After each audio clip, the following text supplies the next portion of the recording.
حدیث نبی صلی اللہ علیہ وآلہ وسلم اور اخلاص نیت۔ انسان کے تمام اعمال کا دار و مدار اس کی نیت پر ہے۔ کوئی عمل چاہے وہ دیکھنے میں نیک ہو، اس کا اجر آخرت میں صرف اس صورت میں ملے گا جبکہ وہ اللہ کی خوشنودی ہی کے لیے کیا گیا ہو، اور اگر وہ عمل اخلاص پر مبنی نہ ہوگا تو آخرت میں اس کی کوئی قیمت نہ ہوگی اور اس کا وہ عمل وہاں کھوٹا سکہ قرار پائے گا۔ اسی لیے بارگاہ خداوندی میں کسی عمل کی مقبولیت کا انحصار خلوص نیت پر ہے۔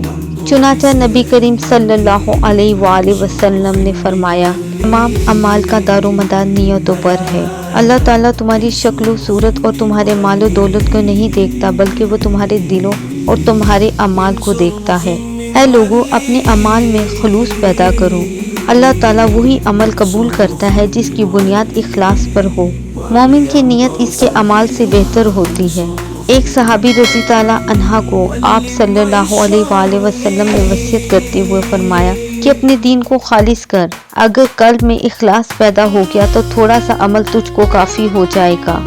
پیارے دوستو، مزید اس طرح کی ویڈیوز دیکھنے کے لیے چینل کو سبسکرائب کریں۔ برائے مہربانی ویڈیو پسند آئے تو لائک اور شیئر کریں۔ جزاک اللہ۔